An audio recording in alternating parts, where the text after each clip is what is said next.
to see my hunger. Can you relate? It's too late. If I go and think. Bonjour à tous les youtubeurs, c'est Aurélien Machu, et aujourd'hui on est au skatepark de Flourens. C'est juste quelques kilomètres à côté du skatepark de Mons. Ce skatepark est un petit peu mieux que le skatepark de Mons. Il est plus vieux, il est plus usé. Bon, il est plus grand aussi, mais voilà quoi, c'est surtout pour le BMX qu'il est cool, je pense. Après, le sol est toujours en bitume, donc c'est toujours le même problème, hein. On se fait mal, c'est très très désagréable à rider. Et du coup, on va checker les modules un par un. Allez, c'est parti, on y va. Cette sorte de funbox un petit peu bizarre, je vous la montre là, avec un module qui est complètement à l'envers. Je ne sais même pas à quoi il sert. Une courbe plutôt sympa, parce qu'on peut faire un bon petit transfert en partant de la courbe qu'il y a en face. C'est le module central, c'est le premier module, il y en a 4 au total modules. Ensuite, nous avons notre petit plan incliné qui est ici, une barre longue, et bien sûr la grande courbe d'élancement qui est assez large. C'est plutôt la bonne nouvelle, elle est ultra large et c'est super agréable de la rouler. Donc pour parler des modules qui ne sont pas bien du tout, il y a ce module qui est vraiment pas bien. On aimerait le grinder mais on peut pas parce qu'il est trop haut sur le côté. Ils auraient dû l'inverser en fait, mais après ça fait trop chargé, ça fait un module qui est trop mastoc, trop chargé. Bon, c'est bien, ça fait grand, mais c'est pas le but. Le skatepark, un skatepark qui soit grand, il faut qu'il soit quand même un peu étalé. Après vous avez la barre là qui est plutôt cool. Donc le seul petit souci, c'est qu'il y a des coudes et qu'elle est en alu comme au skatepark de Mons, mais elle est longue et c'est ce qui fait qu'elle est cool. Ensuite, du coup, vous avez ce module qui est un module pour faire des transferts, et il est très bien pour faire des transferts. Il y a de la place, bon, il n'y en a pas énormément, mais il y en a, ça va.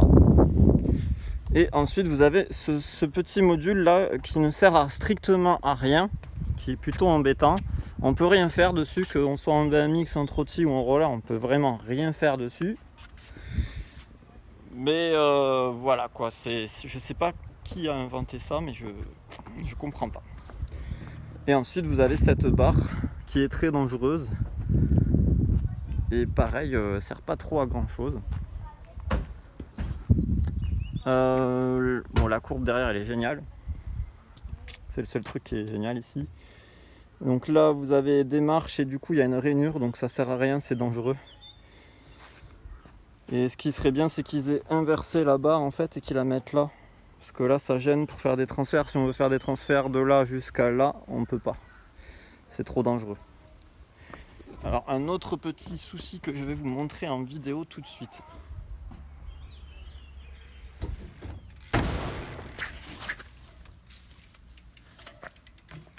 Vous avez compris, ben voilà, en fait c'est juste que ça a été tellement mal agencé que en fait c'est complètement illogique et dangereux en plus de mettre ça là en fait, où la replaque elle est directement dans le buisson. Bon, le buisson ça fait pas mal, mais enfin si, ça peut faire mal, ça peut faire très mal.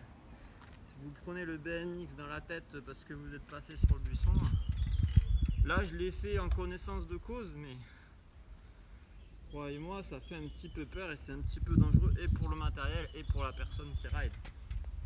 Bref, donc j'espère que cette vidéo vous aura plu. Vous aurez vu au moins le skatepark de Flourens. Ouais, je suis en train de c'est le soleil qui me tape sur la tête. Et là on est toujours en fait on est dimanche en fait. Pareil, week-end de 4 jours. Et il n'y a personne qui ride le parc, hein, vous voyez, donc c'est pas pour rien, hein. C'est vraiment parce qu'il est vieux et que plus personne n'a trop envie de le skater, et du coup voilà. Donc si vous êtes un maire ou une mairesse et que vous voulez améliorer votre skatepark, ou en construire un nouveau, ou en construire un nouveau, n'hésitez pas à me contacter. Moi je connais un petit peu les sociétés de construction, les associations qui peuvent vous orienter.